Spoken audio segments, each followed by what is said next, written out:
Salut YouTube, bienvenue sur Manga Club. Aujourd'hui on se retrouve pour une petite vidéo posée pépouze où je vais juste blablater sur la beauté d'une mangatech.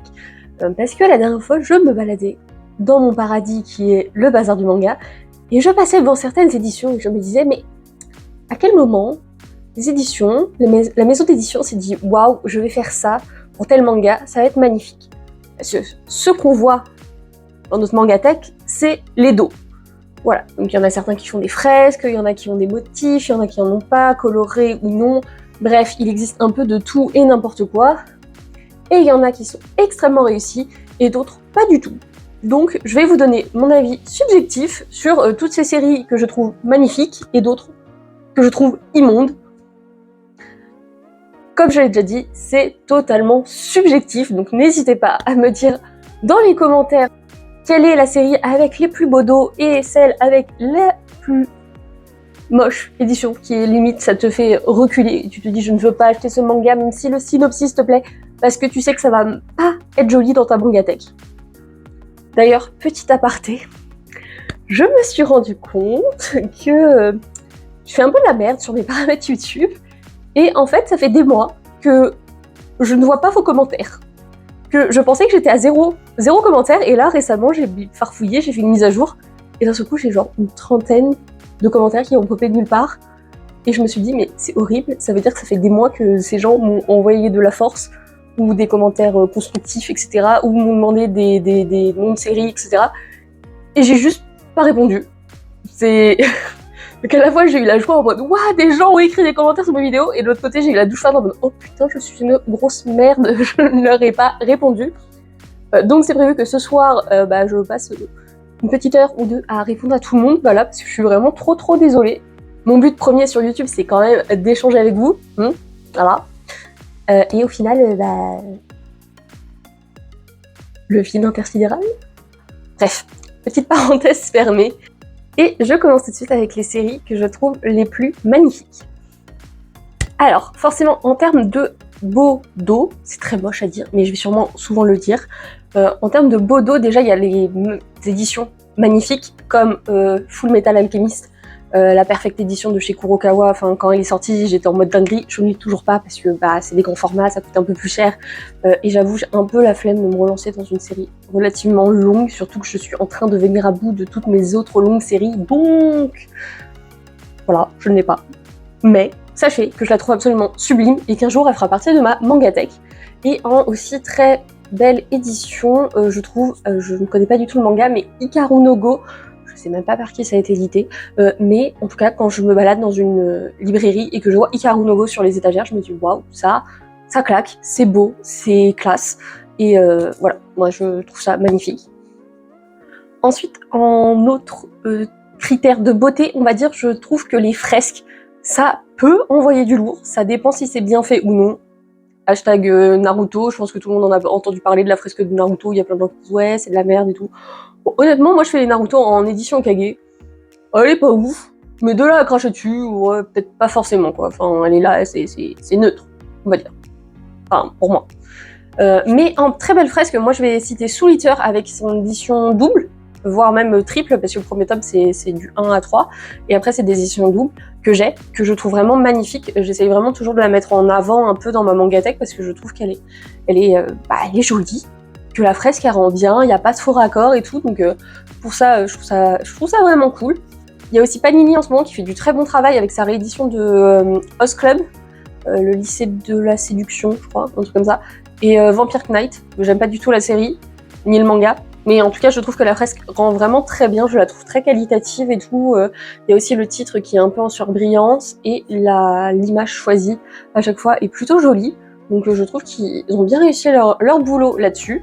Et un autre fresque qui m'a un peu tapé dans l'œil en ce moment, c'est Land, qui est édité chez Mangetsu si je me trompe pas, qui franchement j'aime bien, enfin ça fait un peu parchemin et tout avec le dragon, le long.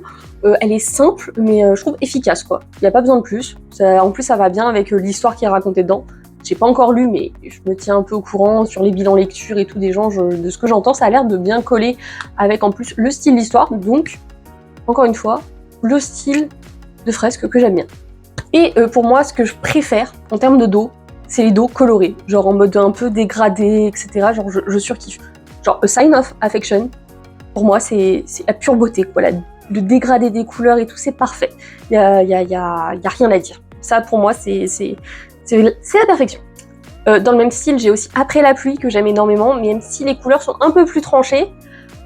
J'aime beaucoup le rendu de Karakuri Circus de chez Meian, là, l'édition un peu prestige collector, je sais pas trop, je suis pas très renseignée sur cette série, mais pareil, quand je la vois sur les étagères, je la trouve vraiment magnifique, je trouve ce dégradé sublime, même s'il faut s'accrocher parce qu'il y a quand même beaucoup de tomes, c'est une grosse édition. Moi, j'avoue, j'aime pas le cirque, donc c'est vrai que quand je sais que ça parle de ça, enfin que c'est dans cet univers-là, ça me donne pas trop envie de me pencher dessus, mais à ce qui paraît, l'auteur est incroyable, la série est incroyable, donc peut-être qu'avec ce petit argument de c'est beau, ça pourrait en plus me donner envie de me pencher sur cette œuvre. Et sinon, dans mes séries aussi que je surkiffe en termes d'esthétique, il y a The Witch and the Beast, qui est pareil avec un dégradé de couleurs, il y a Toilet Banana Cocoon avec ses couleurs très peps, mais qui vont quand même, mine de rien, très bien ensemble, ce qui n'est pas le cas d'autres séries, d'ailleurs on va en reparler juste après. Et je peux également citer Nos cœurs évanescents, une série de Akata. Donc Akata, franchement, je trouve qu'en termes d'esthétique, leurs séries sont plutôt pas mal, même s'ils réutilisent beaucoup les mêmes codes couleurs, mais après ça me dérange pas, ça permet un peu d'avoir une certaine uniformité, enfin une certaine homogénéité dans sa mangatech, donc c'est pas plus mal. Et aussi, il y a une œuvre qui me donne pas mal envie avec ce dos, c'est Isabella Bird chez Kiun. Je trouve vraiment pareil les dos assez sympas. Pourtant ça fait pas forcément une fresque, etc. Mais je sais pas, je trouve que c'est très mignon, très doux et ça donne envie de se pencher du coup sur l'œuvre. Donc maintenant que j'ai défini qu'est-ce que je trouve beau dans les mangas, on va parler de qu'est-ce que je déteste. Et ce qui m'énerve clairement le plus, c'est justement les séries très colorées, mais genre trop colorées où ça a juste pas de sens. Dans le trop coloré, déjà, je vais parler de Love and Lies, parce que vraiment, cette série, à chaque fois que je la vois, je me dis, mais c'est pas possible, qu'est-ce qu'ils ont foutu? Enfin, parfois, t'as deux couleurs ton sur ton, côte à côte, puis d'un seul coup, t'as une couleur qui va trancher de fou à côté, et t'es en mode, mais ça n'a aucune logique. Après, il y a certaines séries où juste je n'aime pas la couleur choisie, genre Skip Beat, qui est pourtant une série coup de cœur pour moi. Le violet flashy, immonde, qui en plus d'un tome sur l'autre, finalement, n'est pas exactement le même, bah ça rend pas des masses super bien dans ma mangatech. Je t'avoue que moi, Skip Beat, je l'ai un peu caché, quoi. Je l'ai mis au fond de ma mangatech et j'ai mis d'autres mangas devant, pas trop que ça se voit. Parce que non, c'est vraiment pas rendu terrible. Dans le même style de couleur, je trouve qu'il y a les JoJo, pareil, qui sont dans un violet, alors un peu plus pastel, mais pareil, je trouve que le rendu, c'est pas terrible dans une mangatech. Enfin, je sais pas, pour moi, le violet, c'est pas censé être une couleur pour les mangas, ou alors plus doux, je sais pas, mais là, c'est un peu violent, je trouve. Même si, techniquement, du coup, ça attire l'œil, hein. Tu te dis, waouh, c'est quoi cette couleur qui peps là, c'est... Autre titre assez coloré que j'apprécie pas de masse, ça va être Todai, Tales of the Demon and the King, je crois, ou je sais plus, and the Goddess, un truc dans le genre. Bah, c'est jaune, l'écriture est jaune, et c'est juste trop jaune. Voilà, trop de jaune, culot jaune. Et je trouve que, du coup, c'est pas super esthétique, encore une fois, en termes de rendu. Et après, il y a les séries qui décident de partir sur une base de couleurs qui est généralement plutôt jolie, et d'un seul coup, ils disent « Nope, on va tout changer, on va partir sur une autre couleur qui n'a rien à voir ». C'est notamment le cas dans ma mangatech de Tunnel to Summer, qui a un très bon dégradé de bleu, violet, et puis d'un seul coup, le dernier tome, il est orange. Ça ressort de fou dans la mangatech, et t'es en mode « Mais pourquoi avoir gâché cette fin ?»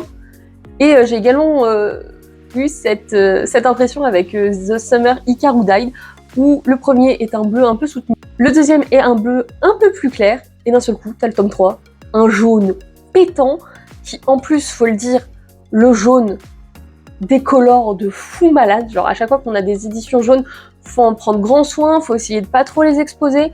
Moi c'était le cas notamment de ma série Crazy Food Truck, quand à un moment donné je les possédais, ils avaient totalement délavé, alors que, enfin, quand d'habitude je tourne de l'autre côté, je ferme un volet pour pas qu'il y ait le soleil qui tape directement sur ma mangatech. Mais j'ai quand même envie d'exposer mes mangas, quoi, ça se comprend quand même un minimum. Ou même là, genre j'ai mes Unnamed Memory qui sont jaunes pétants, je sais pas combien de temps le jaune il va tenir, quoi. Ça se trouve dans un an, ils vont avoir un aspect dégueulasse parce que ça va avoir totalement décoloré. Donc pour moi, ce style de choix, c'est pas non plus pas logique. Ça, je trouve que c'est les pires erreurs. Les pires erreurs que les éditeurs un peu peuvent faire, voilà, en voulant essayer de se lancer dans un truc très coloré, mais finalement qui n'est pas forcément très maîtrisé ou très abouti, je sais pas trop. Encore une fois, c'est totalement subjectif de ma part. Parce que après, je trouve que ceux que je trouve un peu moins esthétiques, c'est plus parce qu'il manque un truc, ou alors que c'est un peu trop, genre, comme tout le monde, et du coup, c'est pour ça que je les trouve peut-être un peu moins beaux. Genre, notamment, toutes les séries, il y a énormément de séries qui vont être soit en blanc, soit en noir, qui peuvent être un peu redondantes, genre LDK, c'est un shoujo qui parle de romance, mais vraiment, il n'y a aucune différence à part le chiffre entre le tome 1 et le tome 20, et du coup, quand tu vois ça, genre, t'es un peu en mode... Enfin, je sais pas, je trouve que ça manque d'un petit truc pour se dire « Ah, stylé, quoi !» Là, c'est vraiment trop... Ça fait un peu militaire, genre très carré, très... froid, un peu. Parce que par exemple, Blue Exorcist est tout en blanc, mais il y a quand même le petit personnage qui change à chaque fois, etc., et qui du coup apporte un petit peu quelque chose, même si ouais, c'est pas non plus les plus beaux dos que j'ai vus, mais au moins il y a ce petit aspect-là qui, je trouve, est plus agréable. Ou encore Criminal Fiançailles, qui par exemple, pareil, a des dos blancs, mais il y a des petits pétales de couleurs qui sont pas situés au même endroit sur les dos, et qui en plus changent de couleur d'un tome à l'autre, qui, je trouve, apporte une certaine légèreté, une certaine fraîcheur que je trouve appréciable, que je trouve jolie dans la mangatech. Et c'est pareil par exemple pour Frieren aussi, où c'est tout blanc, mais il y a quand même les fils de couleurs qui changent aussi d'un tome à l'autre, et ça reste plutôt harmonieux, et du coup ça rend bien dans la mangatech. Alors la seule petite déception même que je pourrais avoir sur le dos blanc, c'est les carnets de l'apothicaire de chez Kiun, parce que c'est magnifique, j'aime beaucoup le cadre jaune qu'ils ont fait et tout en imprimé chinois, mais j'avoue ça manque. Ah. En fait, les couvertures sont si belles que je m'attendais à un dos un peu plus percutant autant que les couvertures, mais c'est vrai que les carnets de l'apothicaire ne ressortent pas forcément des masses dans une mangatech bien remplie. Et après, il y a l'inverse du coup avec les dos noirs, où là va y avoir Sexy Cosplay Doll, pareil, où il n'y a pas énormément, où c'est très uniforme, La Voix du Tablier, Black Butler, les Psychopathes. Même si Psychopathes, ils ont mis les titres en bleu, donc au final ça ressort un petit peu, alors que ouais, les Sexy Cosplay Doll, les Black Butler par exemple, c'est vraiment fond noir, écriture blanche, c'est pareil du très classique que tu vois beaucoup, qui du coup se noie un peu dans la masse, mais ça va encore, il y a pire. Ah, et aussi, un autre choix de couleur que je supporte pas, mais c'est pas vraiment une couleur, le gris. On peut parler du gris s'il vous plaît? Genre, l'édition de luxe, là, je sais pas quoi, de Slam Dunk, grise, elle est horrible, on est d'accord, hein? Je pense qu'il y a personne qui s'est dit waouh, cette édition elle est magnifique, mais alors même si certes il y a une semblant de fresque, etc. Le gris, je trouve que c'est pas une couleur qui attire. Et même, là vous le voyez peut-être, mais là j'ai mes pétales de réincarnation. Voilà, j'ai un peu plus poussé. Mes pétales de réincarnation en gris, ça ressort pas des masses. Ça va qu'il y a des petites touches de couleur rouge, mais sinon le gris, je trouve, ça ne donne pas envie en fait. Ça n'attire pas forcément le regard et du coup, ça ne donne pas envie d'acheter le titre. Bon, heureusement que la série est absolument incroyable et voilà, mais ouais, c'est pas une série que j'ai envie de mettre en avant dans ma mangatech. Même si oui, là, elle est devant, effectivement. Mais c'est parce que il y a le tome 20 qui arrive bientôt. C'est pour ça que je l'ai mise devant, parce que je sais que je vais bientôt me relire une bonne partie des tomes. Bon, trêve de bavardage inutile, on revient à mon sujet. Autre point qui peut rendre très inesthétique une série, ça va être les écritures, qui parfois sont illisibles. Genre notamment, je pense à Hubelblatt, qui l'écriture est vraiment écrite de manière très bizarre, et en plus épaisse. Enfin, moi, à chaque fois que je vois cette série, je me dis, là, comme ça, quand je regarde en vite fait, je n'arrive pas à lire le titre de cette série. Je sais que c'est Hubelblatt, parce que je me suis renseignée et je me suis dit, c'est quoi ça? Mais c'est pas lisible, donc ça donne encore une fois pas envie de s'intéresser à la série, quoi. Heureusement que ça va, les couvertures elles sont plutôt stylées, je trouve, mais voilà, enfin, pourquoi? Ou on a aussi le cas par exemple du Berceau des Esprits, qui est pourtant de Kessambe que j'adore plus que tout, mais c'est vrai que généralement Kessambe, sur toutes ses autres séries, il a un fond très neutre, que ce soit blanc pour Erased ou noir pour l'île de Ozuki et Icose, mais pour le Berceau des Esprits, c'est un fond bleu, et l'écriture, elle est violette. Mais écriture violette sur fond bleu, tu lis pas en fait, ça se voit pas. Je sais pas, non, ça paraît logique. Donc alors oui, certes, le violet, c'est censé être bien assorti avec le bleu, mais là, du coup, ça ne fonctionne pas. Et après, dans les autres types d'écriture que j'aime pas trop, par exemple, va y avoir Tania The Evil, que je trouve pas non plus très lisible, jaune sur un fond qui est très coloré. On a le même problème avec une autre série, par contre, que j'adore énormément, c'est Shadow House. Shadow House, ça partait bien, c'est des fonds colorés, avec une écriture dorée, une écriture argentée, une écriture dorée, et puis au tome 4, ils ont dit « Le tome, il est rouge, on va écrire en rouge. » Bah non, c'est pas lisible, on ne voit pas. Après, ça a sorti une écriture bleue, une écriture verte, et je pense qu'à ce moment-là, ils se sont rendus compte que ça ne le faisait pas, c'était pas beau, et ils sont retournés sur du argenté et du doré.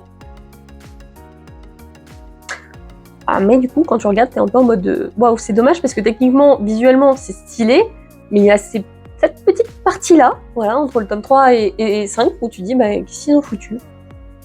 Et la dernière chose qui peut me déplaire visuellement, c'est quand les maisons d'édition choisissent de faire quelque chose de plutôt uniforme, ou justement de faire des alternances, et d'un seul coup, au milieu de la publication, ils se disent vas-y, on va changer, et maintenant on va faire tout de la même manière, ou alors justement, on va apporter un changement.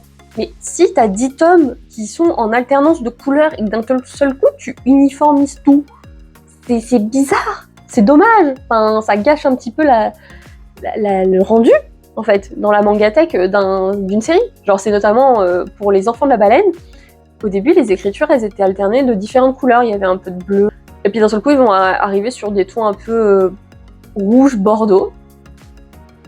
Et à partir du tome, je sais pas, 6-7, je crois, bah après, c'est que du bordeaux jusqu'au tome 23. Mais du coup, pareil, le début de série avec ces écritures bleues... du coup, tu te dis, mais c'est bizarre. Enfin, en termes de différence de couleur d'écriture, il y a aussi The World of Summoning qui a vécu la même chose. Le premier titre est violet, et après, le deuxième et le troisième, c'est noir. Voilà, toujours la même incompréhension. Ou alors, quand c'est pas l'écriture, ça va être le fond. Genre, par exemple, le bateau de Thésée, les fonds sont bleus, unis, bleu clair, bleu gris un peu, unis sur tout le truc, et tu sais pas pourquoi, au tome 9, il y a une partie de la couverture qui dépasse sur le dos. Et c'est le seul tome où il y a un truc qui dépasse. Du coup, le tome 9 ressort de fou sur les 12 tomes, je crois, de la série. Et t'es en mode bah. En plus, c'est même pas le dernier tome de la série, tu vois, c'est ça le pire. Parce que, à la limite, je me serais dit, ouais, ça va, c'est le dernier. Bon, il peut se noyer un peu dans la masse. Bah non, là, c'est vraiment au milieu de la série, du coup, il ressort vraiment beaucoup. Il y a le même problème sur Colorless, même si, en vrai, vu le synopsis de Colorless, ça peut se comprendre que du coup, normalement, tous les dos sont blancs, et de temps en temps, je crois, sur le 3, le 6 et le 7, il y a des petites touches de couleur, mais pas sur tous. Et c'est vrai que je trouve ça un peu dérangeant en termes de visu, parce que moi, j'aime bien quand c'est tout carré, voilà, quand soit c'est une alternance, soit c'est tout uni, mais quand c'est pas... Je sais pas, il y a un petit côté, ouais, je suis un peu trop cartésienne, un peu trop...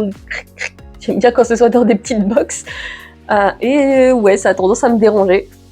Après, il y a également tout ce qui va être changement de style, genre notamment pour les vieilles séries, les séries qui sont éditées très longtemps. Par exemple, Fight Girl, je possède pas la série, mais c'est vrai que elle est éditée depuis à peu près, je pense, les mêmes années que Fruit Basket, etc. Et c'est vrai que pour le coup, les premiers tomes ressemblent vraiment à ce que la première édition de Fruit Basket ressemblait, parce que c'était déjà tous les deux des Delcourt, qui n'était pas encore Delcourt Tonkam à l'époque, et on voit à partir du tome 20 qu'on arrive dans une ère un peu plus moderne, et que du coup ils décident de remettre un peu au goût du jour les couvertures, mais c'est vrai que du coup dans une mangatech, t'as 20 tomes qui est un peu en mode ancienne école, et d'un seul coup t'as les 20 tomes d'après qui sont plus jolis esthétiquement parlant, mais qui du coup vont pas vraiment avec le début de la série. Après ça, ouais, je pense que ça va encore, ça se comprend, mais le rendu est pas terrible. Il va y avoir aussi également, un peu comme Skip Beat tout à l'heure quand je disais que le violet, selon les tomes, c'est pas exactement le même, My Home Hero. What? Qu'est-ce qu'ils ont fait avec cette série? Ils ont choisi une base grise en termes de dos, un gris un peu taupe, ouais, c'est un peu marronné quand même. Je ne saurais pas décrire cette couleur, je ne m'y connais absolument pas, mais il y a une différence de saturation entre les tomes, et encore une fois, c'est pas du tout uniforme. Et du coup, tu vas avoir genre le tome 7 qui va être extrêmement foncé, puis après tu vas avoir 3 tomes très clairs, puis à un moment donné, ça va un peu refoncer, mais ça va repartir dans le clair, et t'es un peu en mode ça n'a ni queue ni tête. Et pour terminer, avant de passer aux erreurs d'édition, Je termine avec ceux qui...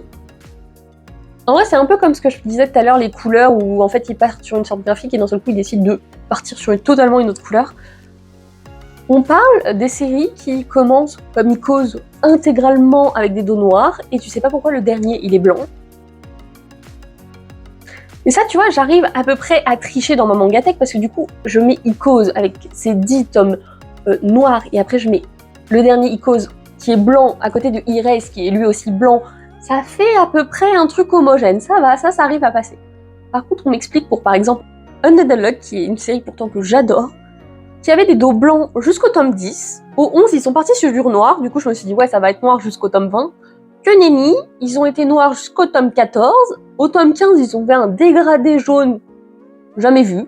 Et puis à partir du tome 16, ils retournent sur exactement le style de base qui est blanc. Sachant que le manga, dans l'histoire du manga, il y a une première partie et après il y a une ellipse, etc. Et il y a une deuxième partie. Donc en vrai, ça m'aurait pas choqué si toute la première partie avait été blanche et qu'à partir du moment où il y a cette ellipse, etc., ils partent sur du noir. Mais non, là, je sais pas, ils ont fait du blanc, puis après ils ont fait du noir, puis après ils sont retournés sur du blanc. Honnêtement, ça rend pas super bien dans ma mangatech. Même si ce manga-là, je continuerai à le mettre en évidence parce que je l'adore plus que tout, mais c'est vrai que sur le moment, quand j'ai vu le tome 15 là qui était jaune, je me suis dit mais qu'est-ce qu'ils font? Je comprends pas. Je sais pas si c'est les mêmes dos qu'au Japon, faudrait que j'essaye de regarder peut-être sur internet, mais c'est vrai que ça a eu un petit côté déceptif au moment où je l'ai acheté, je me suis vraiment dit ah merde, dommage quoi, parce que là, ça rend un peu bizarre. Et du coup, la dernière partie de cette vidéo, comme je l'ai dit tout à l'heure, on va parler des erreurs d'impression. Ou les erreurs des maisons d'édition, enfin je sais pas trop comment libeller cette partie, mais notamment, on va dire, quand il y a des maisons d'édition qui sont rachetées. Alors, bien sûr, on peut parler de Crunchyroll, voilà, où du coup, Kazé est devenu Crunchyroll, et que du coup, sur certaines séries, c'est le logo, ça a tout changé, il y a des décalages entre les numéros, etc. Enfin, il y a vraiment rien qui va dans ce changement. Et je fais partie des gens qui... à ce moment-là, j'étais pas encore non plus trop à fond dans les mangas, et du coup, j'étais pas du tout au courant qu'on pouvait commander les jaquettes Crunchyroll, et au moment où j'ai entendu parler de ce truc et que j'ai voulu commander, ils m'ont dit « Ah non, non, c'est trop tard, il n'y a plus rien ».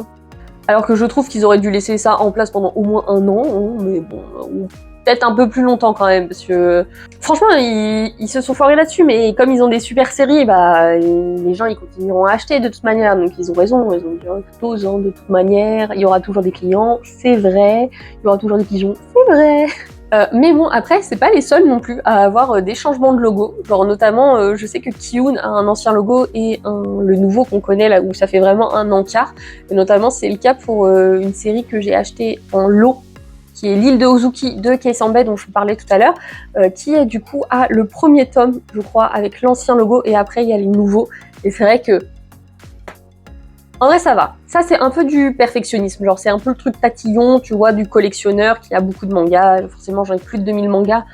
Et ce genre de petits trucs, tu vois, c'est pas... Ça titille le côté perfectionniste de la mangatech. Mais ça passe encore. Et aussi, moi, il y avait une question que je me posais en termes de logo. C'est Meian. Parce que Meian, ils ont plusieurs catalogues. Donc, ils ont les classiques, on va dire, les shoujo, shonen, etc.